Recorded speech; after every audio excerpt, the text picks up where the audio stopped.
Alors, donc, nous sommes réunis aujourd'hui pour célébrer la sortie du dernier ouvrage de Jean-Jacques qui sort des ouvrages à un rythme assez effréné ces temps-ci, c'en est assez impressionnant.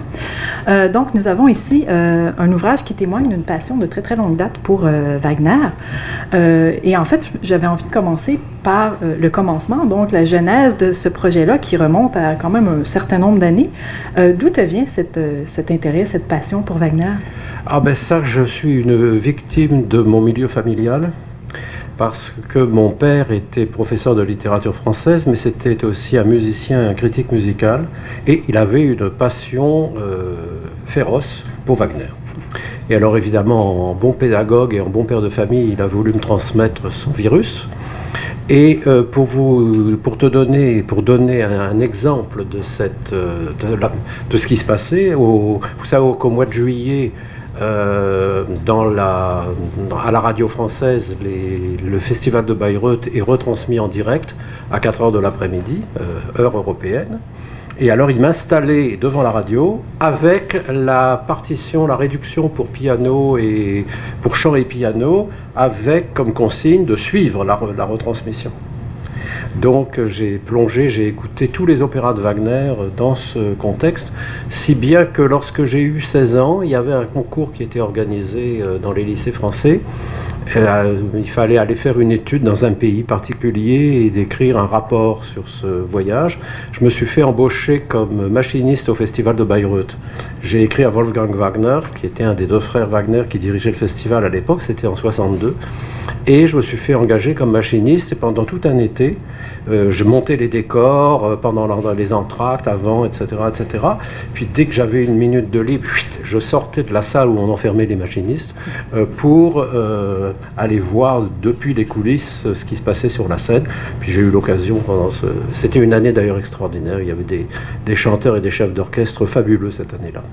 Alors ça m'est resté, et d'ailleurs le sujet du rapport que j'ai écrit, j'avais 16 ans à l'époque, portait sur les mises en scène de Wieland et de Wolfgang Wagner. Donc le livre d'aujourd'hui est un aboutissement en fait d'un trajet qui n'a pas cessé de m'intéresser depuis mon adolescence, je peux dire, ma première jeunesse.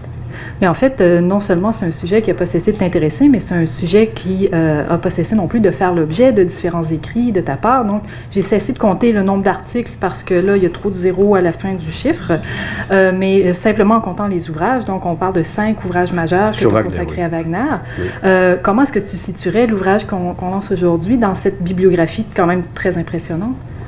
Alors, je le situe en sens qu'à la différence des précédents, vous avez très gentiment cité le Wagner antisémite. Enfin, celui-là, j'en ai fait deux, j'en ai fait paraître deux. Parce qu'en fait, tu signales que mes bouquins sont publiés à une cadence infernale. C'est parce que ce que je fais depuis que je suis à la retraite, c'est de faire paraître ou terminer de faire paraître des projets qui souvent remontent à pas mal de temps. Et j'en ai eu deux, coup sur coup sur Wagner. Il y avait un qui portait sur le solo de cor anglais de Tristan et Isolde. Ce que je m'amuse à dire que j'ai eu le prix du record Guinness pour le livre le plus long sur la pièce musicale la plus courte. C'est-à-dire que j'ai écrit 400 pages sur une pièce qui fait 40 mesures. Et c'est un ouvrage, je dirais presque hyper musicologique, parce qu'il y a 150 pages illisibles au début du livre sur toutes les façons d'analyser ce solo dans toute la littérature musicologique. Donc ça s'adresse vraiment aux musicologues. Et puis l'autre, Wagner antisémite, c'est un sujet d'intérêt beaucoup plus large, je dirais au point de vue culturel, politique, social, etc. Ce qui fait qu'il y a des gens qui ne sont pas du tout des spécialistes de Wagner qui se procurent ce livre et qui le lisent, semble-t-il, avec intérêt mais aussi avec agacement. Mais c'est aussi un bouquin qui est, je dirais, musicologiquement très, très exigeant. C'est-à-dire que je me suis donné comme consigne dans ce livre-là pratiquement de lire tout ce qui avait pu s'écrire sur le sujet, ou presque tout, il doit en manquer. J'ai peut-être pas lu la totalité de la littérature allemande, mais enfin j'en ai lu vraiment beaucoup, beaucoup, beaucoup. Et par contre, alors ce livre-là, ce qui s'est passé, c'est que dans ces deux bouquins, celui sur Tristan et celui sur Wagner antisémite, il y avait un certain nombre d'idées qui était original. Enfin, c'est pas moi qui le dis, c'est le dédicataire du livre d'aujourd'hui. Je disais, il me dit, c'est Claude Abromont, qui est un éminent professeur d'analyse au Conservatoire de Paris, qui m'a dit, Jean-Jacques, tu as des idées vraiment originales sur Wagner, mais elles sont perdues dans des ouvrages musicologiques que personne ne lit. Alors, où elles sont en tout cas vraiment perdues dedans. Et il m'a dit, tu devrais faire un opuscule.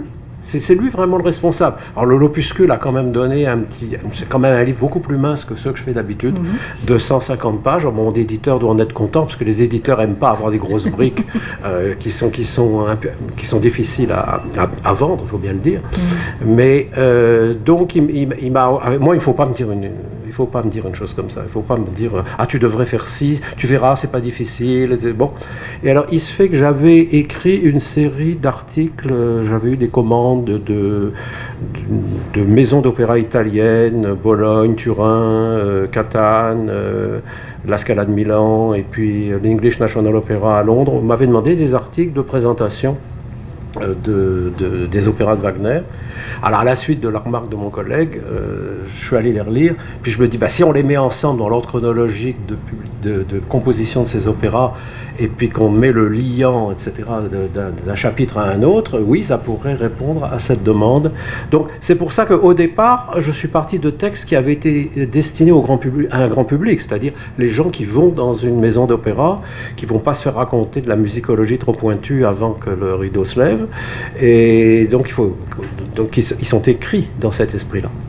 Alors, c'est pour ça que ça explique la tonalité particulière de ce bouquin, qui n'est pas un livre j'ai pas, mais c'est à toi d'en juger aussi, parce que tu es musicologue. Quand il y a 2 ou 3 termes techniques de musique, pour lesquels il y a une note de bas de page, d'ailleurs rédigée avec la collaboration de ce collègue du conservatoire, on dit, oui, voilà, tu pourrais expliquer aux gens ce que c'est que le chromatisme de telle manière, de façon à ce qu'on comprenne ton propos, mais sans désarçonner avec quelque chose de trop technique. Il n'y a aucun exemple musical, volontairement, etc. Alors c'est ça qui distingue peut-être ce bouquin sur Wagner, qui en principe, je regarde mon épouse qui ne me croit pas, est le dernier que j'écris sur Wagner, parce que j'ai d'autres projets après. Oui, mais c'est vraiment le dernier. Notez, prenez note. Oui. Bon, on peut toujours aller voir les précédents. Effectivement. Voilà. Alors, c'est ça l'esprit de la chose. Et en même temps, cette question de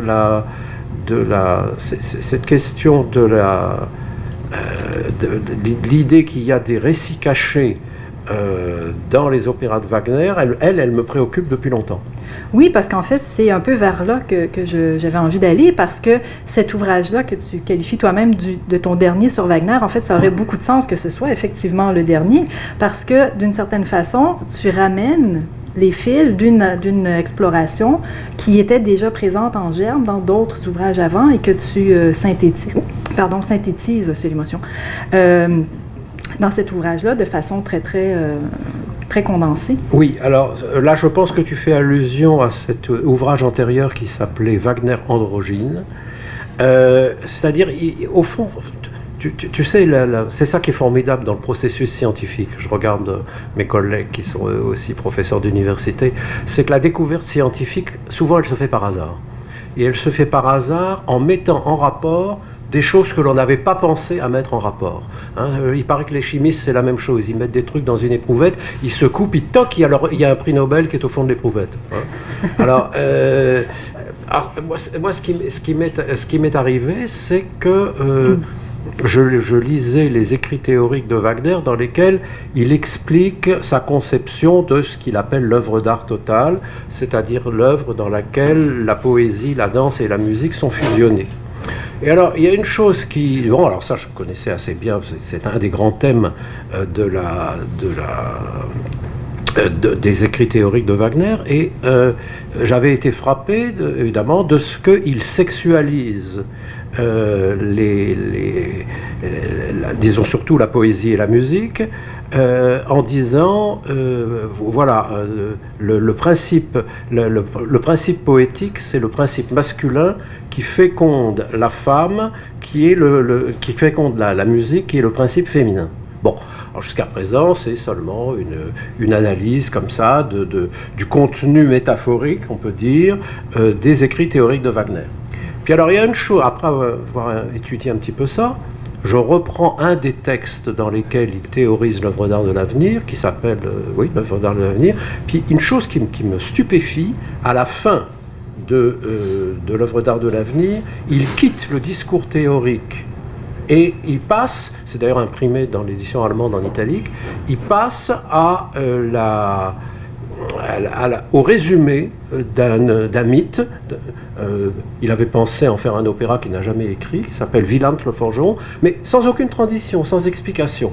Alors je me suis dit, mais enfin, pourquoi est-ce qu'il nous donne le récit d'un mythe comme ça, après tout son exposé théorique?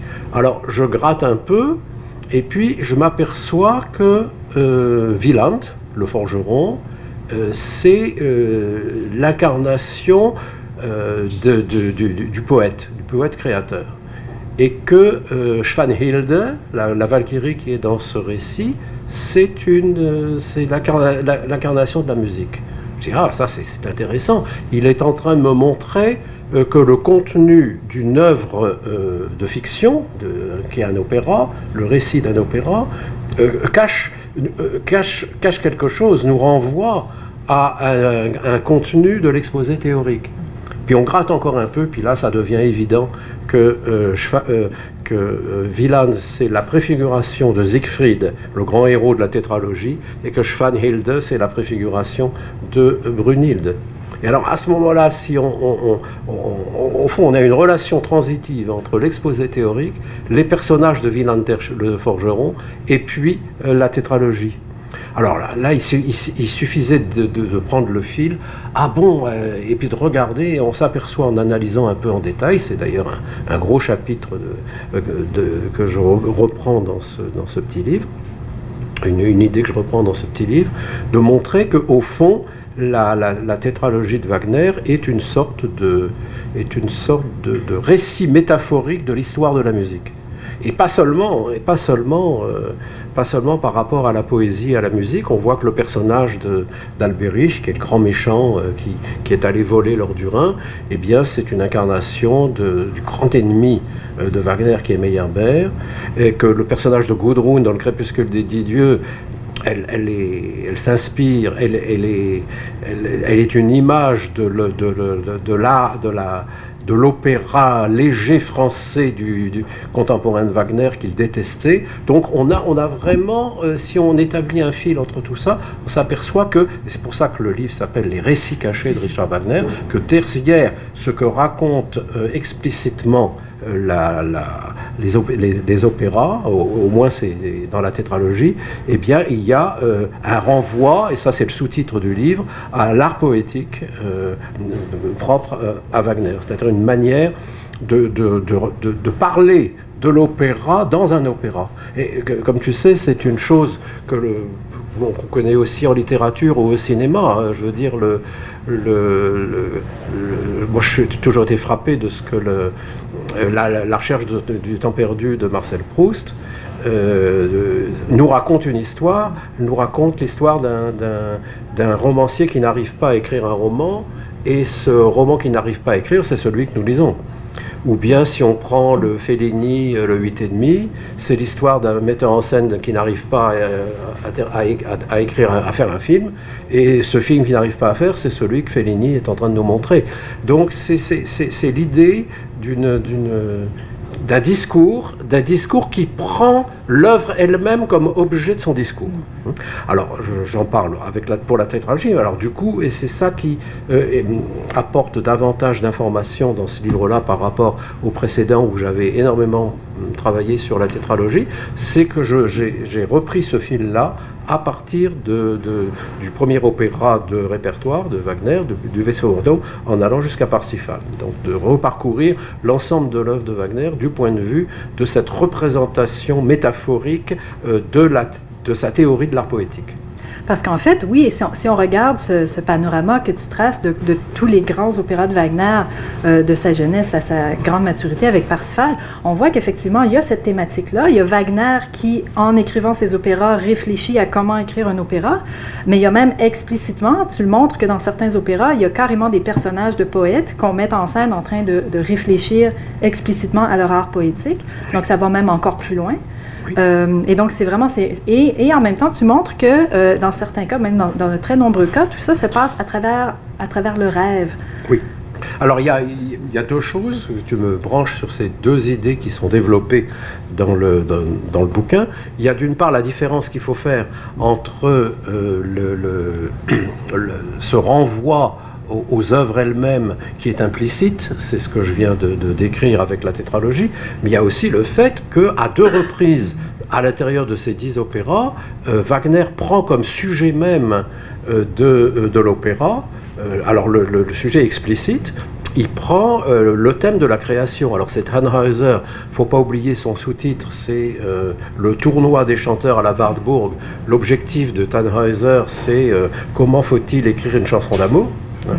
Et puis les maîtres chanteurs, eh bien, ça met en scène un personnage qui d'ailleurs a existé historiquement, qui est Hans Sachs, et qui va, ce personnage va incarner en quelque sorte le grand créateur germanique auquel rêve Wagner. Évidemment, on comprend très bien qu'il s'agit de lui-même, hein, n'est-ce pas? Mais il y a toutes sortes de développements dans cet opéra sur comment est-ce qu'il faut écrire le chant de concours qui est au centre des maîtres chanteurs. Donc il y a un côté explicite de cette chose-là.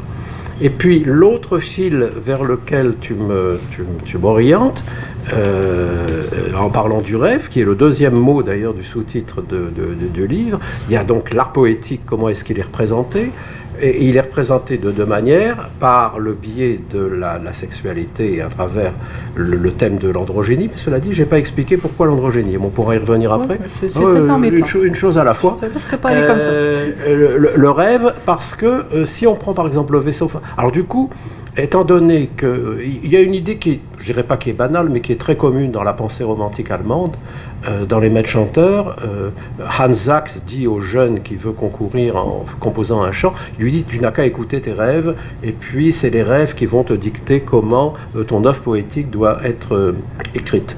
Mais alors du coup, là aussi, moi ce que j'aime, c'est quand il y a une chose comme ça, de prendre le fil. J'ai recherché, j'ai analysé toutes les apparitions du rêve dans les 10 opéras qui sont considérés.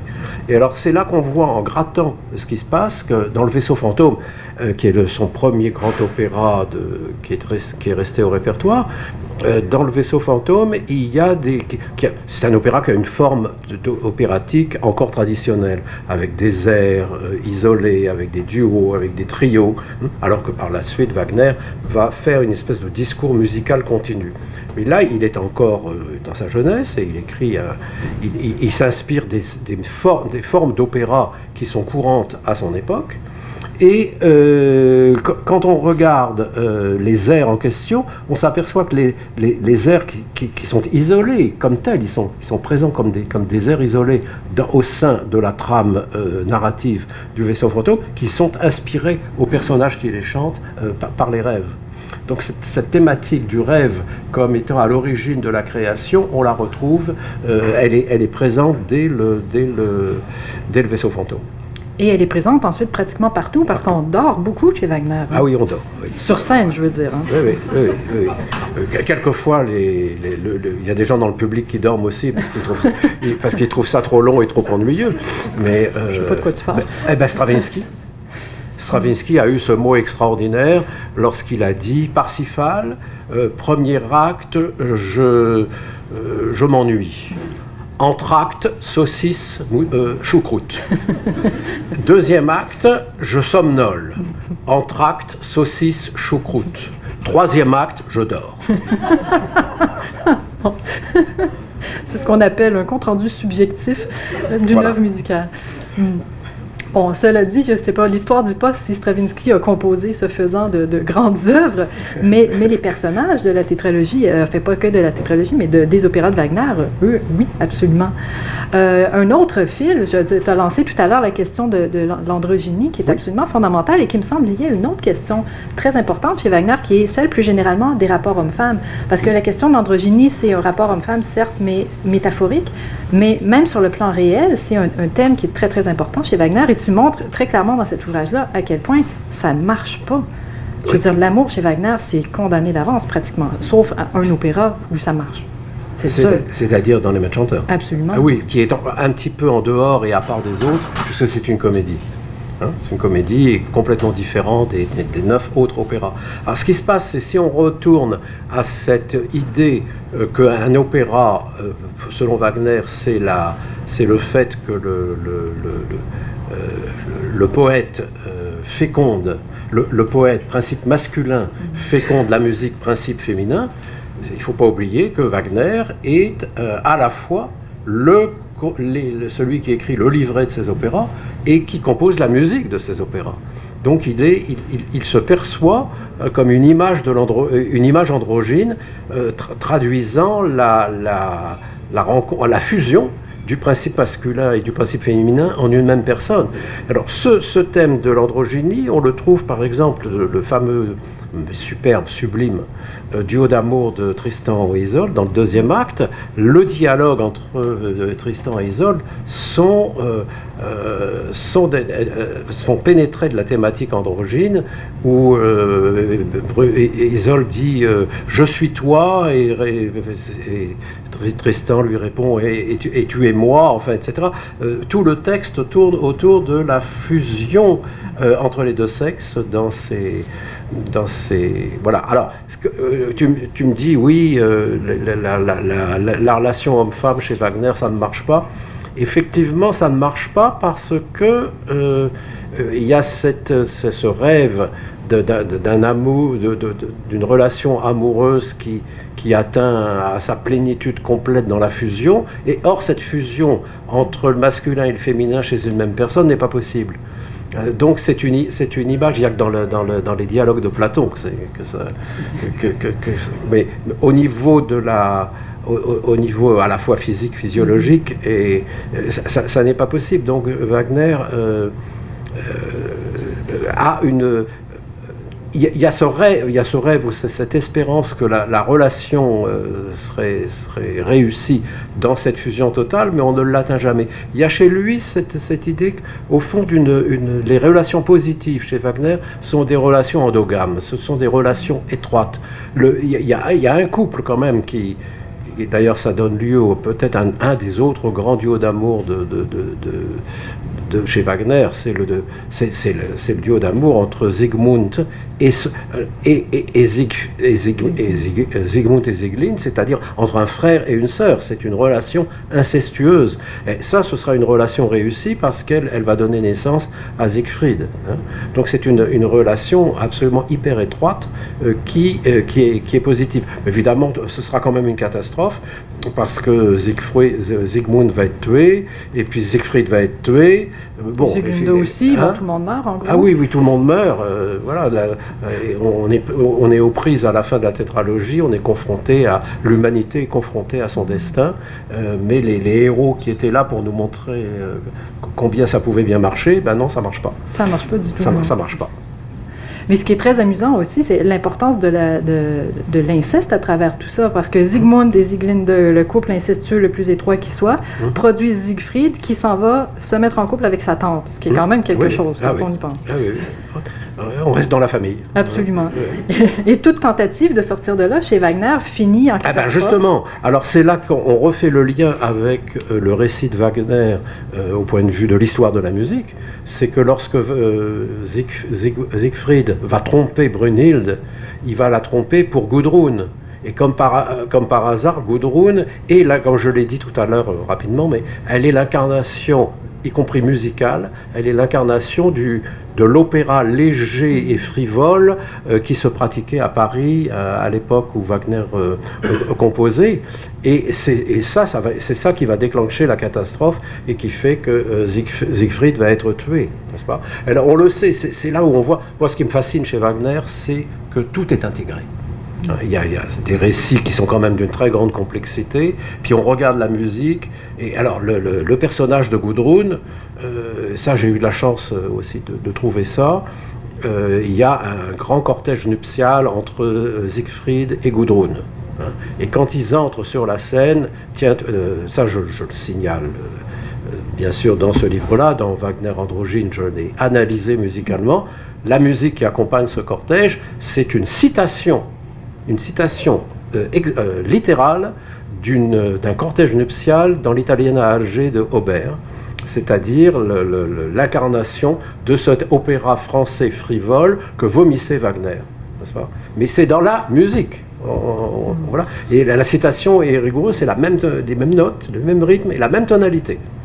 Donc et il en parle, Wagner en a parlé dans un de ses journaux, ça a été signalé, on l'a vu, mais moi je rattache ça avec ce ring comme histoire métaphorique de la musique, et avec cette problématique de... Alors ici on est dans l'exogamie complète, Gudrun appartient à un autre clan, à une autre race que celle à l'intérieur de laquelle Siegfried était censé opérer.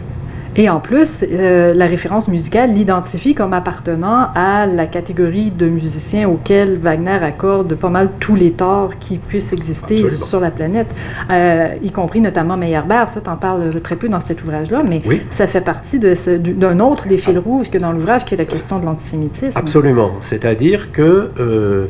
alors ça, c'était le sujet de l'ouvrage précédent que vous avez cité, j'en parle plusieurs fois. C'est que lorsque Alberich, ce qui me fait dire que Alberich est l'incarnation de Meyerbeer, c'est qu'il y a des passages musicaux qui sont enfin, il y a un trait, là je ne rentre pas dans le détail dans ce bouquin-là, parce que je ne voulais pas qu'il soit trop technique, mais il y a des... Enfin, si, je vais donner ici, c'est facile à faire dans un exposé public.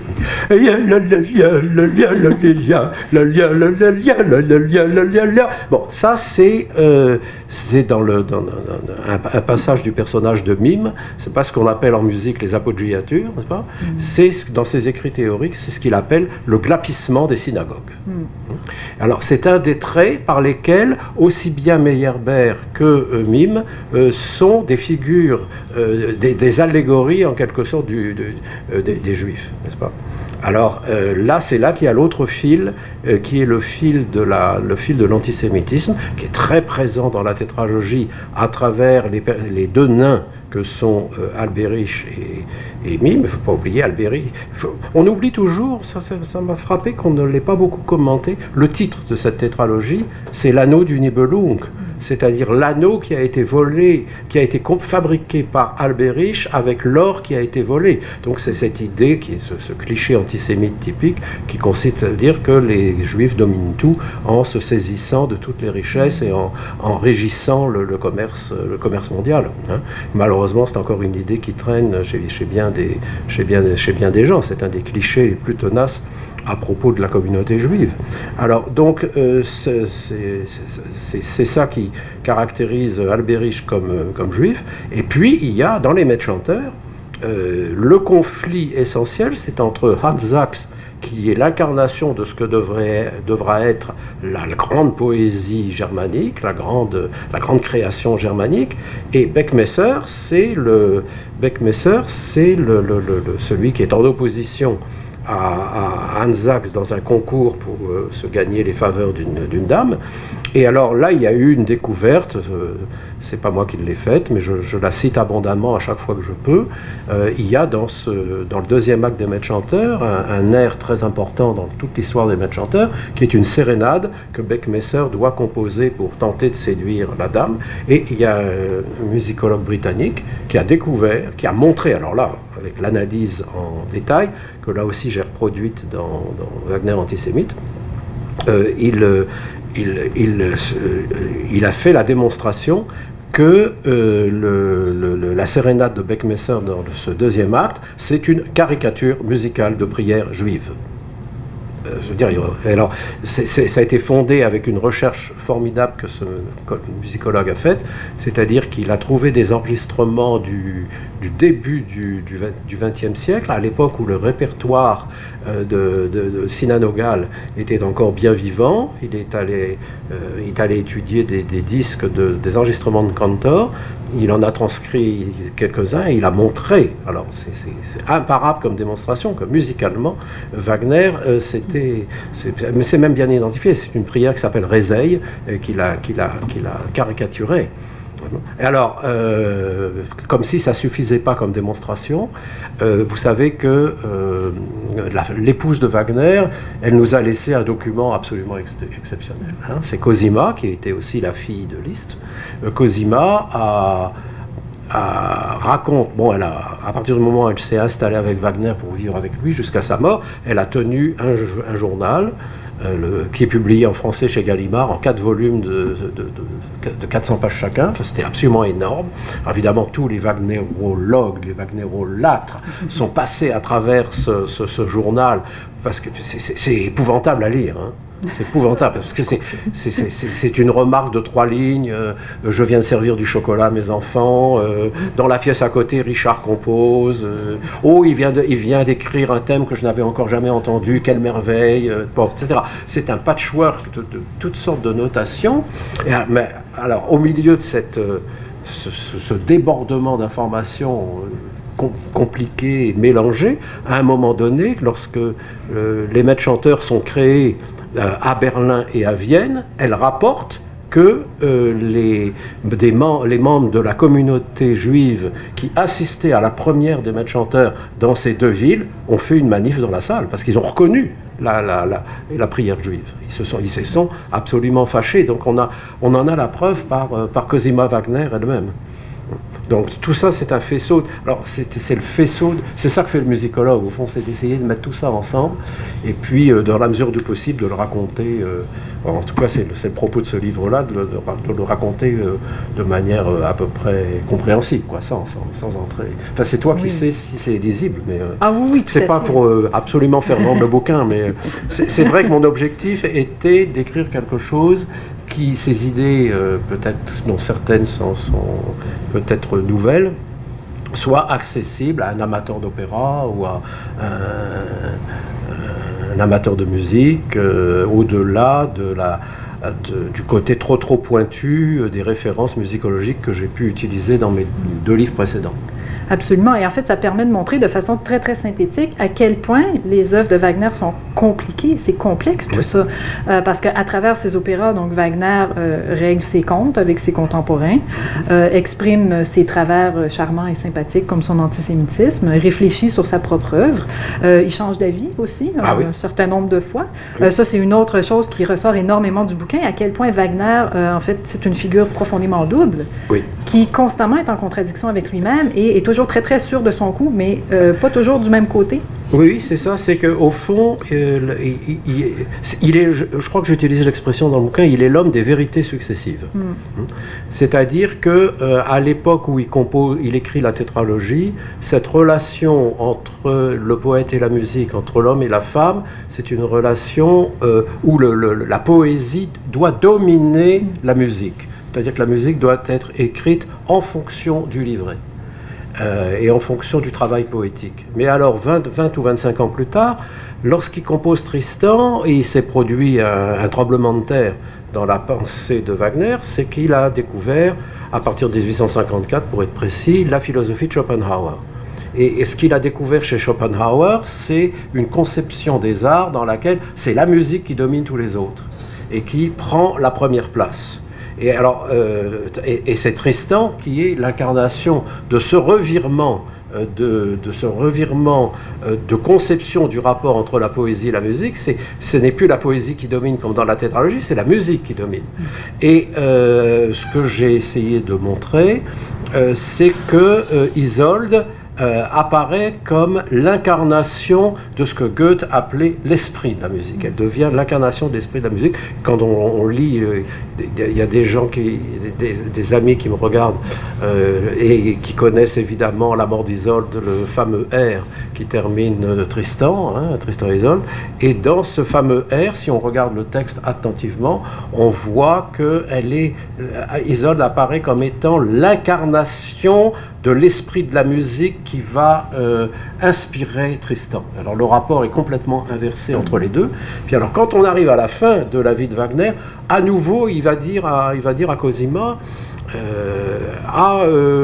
mes écrits des années 40-50, dans lesquels la poésie est dominée par la musique, ce sont mes œuvres véritables. C'est-à-dire il refait un renversement à 45 degrés. Et ça s'explique très bien, d'une certaine manière, ce revirement. C'est-à-dire que quand il a écrit Tristan, il n'était pas du tout capable il n'était pas du tout certain que ça serait joué. Il avait conscience qu'il avait écrit une œuvre épouvantablement difficile, épouvantablement novatrice, et que donc il l'a écrit en dehors de toute préoccupation bien sûr qu'il aurait voulu le faire jouer, mais ça se heurtait continue. Il y a eu toute une série de difficultés pour le faire jouer. Mais alors, au contraire, quand il fait ce renversement à 180 degrés à la fin de sa vie, où il revient à sa première conception de la musique dominée par la poésie, là, il est sûr de faire jouer la tétralogie, puisque Louis II de Bavière vient de donner l'argent pour construire le théâtre du festival à Bayreuth. Voilà. Donc, vous savez, c'est non seulement un salaud, ça on s'entend, c'est très clair. Tout à fait d'accord là-dessus. Et comme disait une de mes collègues, c'est un connard génial. Alors, oui, mais à part ça, c'est quelqu'un qui effectivement oscille. Il est taraudé par l'image du double, alors l'image du double masculin et féminin, mais aussi l'optimisme qu'avait incarné pour lui Feuerbach, qui est le premier inspirateur de la tétralogie, et le pessimisme qui est celui de Schopenhauer. Et il oscille entre tous ces éléments du double, ça j'essaie de le résumer dans la conclusion, cette oscillation, et c'est ce qui fait que Wagner ici, à la fois c'est difficile à commenter, parce que si on ne respecte pas le moment exact de sa vie où il dit telle et telle chose, on se plante. Et ça, il y a pas mal, y compris de grands musicologues, je ne citerai pas le nom, mais qui, à mon avis, se sont plantés dans l'interprétation de Wagner, parce qu'ils ont prétendu qu'à tel moment, il avait dit telle chose, et c'est ça qu'il fallait considérer. Alors que moi, je trouve que c'est beaucoup plus intéressant d'épouser, en quelque sorte, les valses et hésitations de Wagner, ce qui en fait une pensée très, très dynamique. Mais ça en fait une pensée difficile à déchiffrer, et alors quelque chose de tout à fait pratique et concret, c'est ce qui explique qu'il soit difficile à mettre en scène.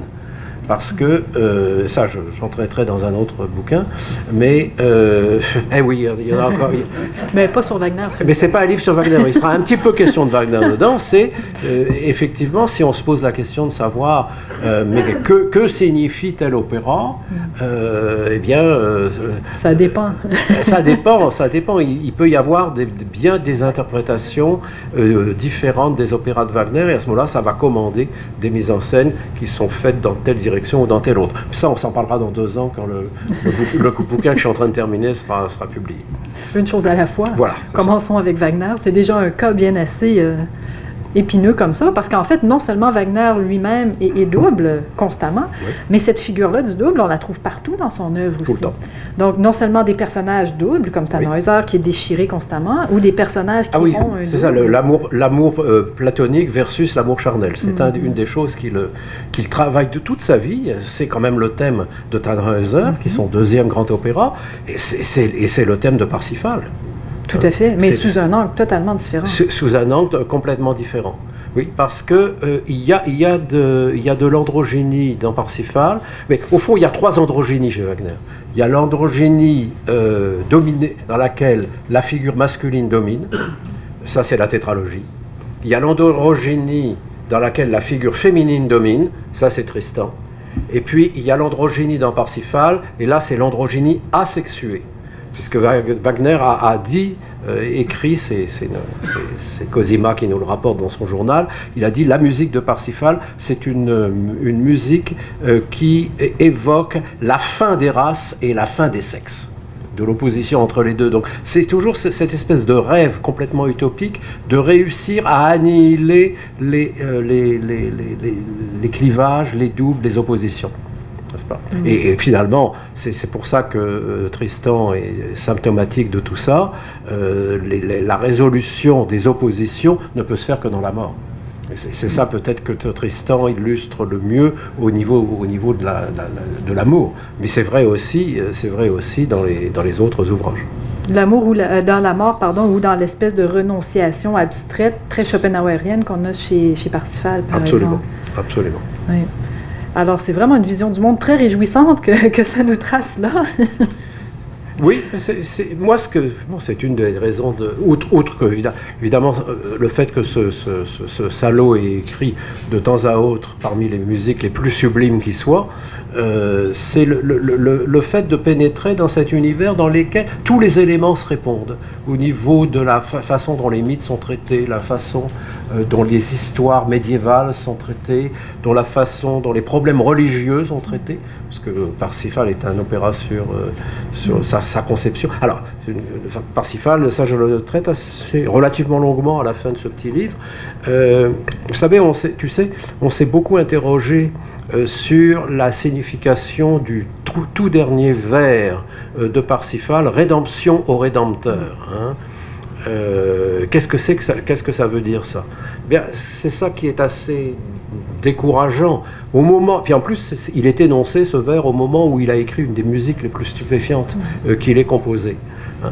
Mais qu'est-ce que ça veut dire, Rédemption au Rédempteur ? C'est que Wagner était convaincu que le christianisme, que la pensée catholique, la pensée chrétienne, était contaminée par la judaïté, puisque le Christ était juif. Donc Parsifal, c'est quelqu'un qui va prendre la place du Christ dans la religion de l'avenir, mais qui aurait été débarrassé de ses liens avec le judaïsme. Rédemption au Rédempteur, c'est-à-dire qu'il faut que le roi, le futur chef des croyants, enfin la figure des croyants, que Parsifal soit débarrassé des liens qu'il a eus avec le judaïsme. Et comment est-ce que ça s'est passé ? C'est que justement, la femme qui essaie de le séduire, qui est Kundry, est un personnage sémite. Hein. C'est très clair que c'est une sémite. Wagner a dit qu'elle était une figure du juif errant. En plus, elle vient d'Arabie. Enfin, c'est ce qu'il appelait, c'est délicieux hein, chez Wagner. À cette époque-là, quand il écrit Parsifal, il appelle ça le mélange judaïco-barbare. Hein. Voilà. C'est un grand charme. Oui, c'est charmant, c'est ça. Mais donc c'est ça qui est terrible, hein, c'est que il y a un lien que j'ai pas posé dans le livre, ça m'arrive d'y penser. Comment s'appelle cette très grande cinéaste allemande qui a fait le film extraordinaire sur les Jeux Olympiques de 1930. Ah, Leni Riefenstahl. Voilà. Qui est une cinéaste fabuleuse. Quand on voit ça, les images de cette cinéaste sont extraordinaires, mais elles sont au service de quoi ? Du nazisme. Oui. Et si on considère que, par exemple, que tout de même la révolution d'octobre conduit en Russie, conduisant au stalinisme, c'est peut-être pas la meilleure chose qu'il y ait eu dans l'histoire de l'humanité, quand on voit comment Eisenstein l'a traité dans son fameux film, c'est Octobre, hein, le titre du film. Comment s'appelle le film d'Eisenstein ? Le cuirassé Potemkin. Le cuirassé Potemkin, qui est un des monuments du cinéma mondial, hein, mais il est au service d'une idéologie révolutionnaire pour laquelle on peut avoir certains doutes quant à sa validité. Voilà. Alors c'est ça qui est terrible, et c'est ça qui est déconcertant chez Wagner, c'est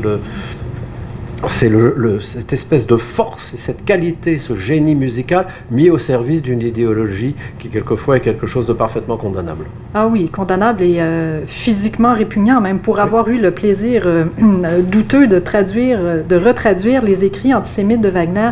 Je peux témoigner du fait que c'est extrêmement difficile. Les lire, c'est déjà pénible, mais les traduire, ça implique de se les approprier, et je peux vous dire que j'ai très intensément souffert. Parce que c'est Marie-Hélène à qui j'avais demandé de retraduire les 7 essais antisémites de Wagner qui sont publiés en annexe de Wagner antisémite. Je veux dire, elle a fait là un travail remarquable et pénible. Très pénible, surtout pénible. Mais donc, justement, c'est pas non plus très rigolo de chercher tout ça chez Wagner, mais heureusement, en fait, tout ça est mis au service d'une œuvre qui, en fait, rachète cette idéologie-là et permet de la compenser d'une certaine façon. C'est-à-dire qu'il y a des gens qui ne supportent pas. Par exemple, il y a le grand philosophe allemand qui s'appelait Habermas, qui s'interdisait d'aller assister à un opéra de Wagner parce qu'il disait qu'il ne voulait pas cautionner l'existence même de l'œuvre wagnérienne. Bon, oui, absolument, il l'a dit, bon. Mais moi j'ai une attitude très très différente parce que je considère qu'il y a 36 façons de mettre en scène un opéra de Wagner et qu'il y a différentes solutions. On peut très bien... par exemple, dans Les Maîtres chanteurs, la plupart des mises en scène sont des mises en scène qui vont montrer Beckmesser comme une espèce de bourgeois protestant et ridicule. Alors, on peut faire la mise en scène entièrement là-dessus en laissant de côté complètement le côté antisémite de l'œuvre. Mais chaque metteur en scène, de toute façon, fait des choix dans ce qu'il décide de mettre en scène, et on ne peut jamais les mettre en scène tous. Ou au contraire, comme ça a été fait à Bayreuth l'été dernier, on a représenté, c'est d'ailleurs un metteur en scène qui venait d'Israël, le premier metteur en scène israélien invité à Bayreuth, qui a représenté Beckmesser dans Les Maîtres chanteurs en juif, avec des traits physiques adéquats, etc. Alors, c'est pour ça, moi, j'ai une attitude, je ne cherche pas du tout à l'excuser, mais je ne vois pas pourquoi, au nom de ce contenu évident antisémite, par exemple, si quelqu'un me disait qu'il faut interdire les œuvres de Wagner, je dirais non, c'est absolument pas possible, c'est pas pensable. Alors, bien sûr, en Israël, la musique de Wagner, elle n'est pas interdite, elle est boycottée. Elle est boycottée à chaque fois que Daniel Barenboim a voulu mettre dans ses concerts des œuvres de Wagner, ça a déclenché des scandales, des interpellations à la Knesset, etc. Mais bon, puis il n'a pas utilisé nécessairement les bons arguments. Mais en plus, il avait mis au programme d'un des concerts qu'on a voulu faire interdire des extraits de Tristan et Isolde, qui est alors pour le coup, qui est l'œuvre la moins antisémite de Wagner. Il n'y a rien d'antisémite dans Tristan et Isolde, rien. Donc il n'y a pas de raison de mettre Wagner à la poubelle. Mais par contre, il y a une chose, c'est qu'on n'a pas le droit de ne pas savoir. Et si on le sait et qu'on le voit, comme je pense l'avoir montré dans mes travaux, eh bien, il faut qu'on le sache. Il faut qu'on le sache. Effectivement, et je trouve que cet ouvrage-là contribue justement à permettre d'apprécier l'œuvre de Wagner pour ce qu'elle est, dans toutes ses contradictions, dans toutes ses complexités, et de permettre justement au lecteur qui a envie d'aller plus loin, ensuite d'aller les écouter lui-même, les analyser et se faire sa propre idée en quelque sorte. Ben, merci infiniment. Merci à toi, Marie-Hélène.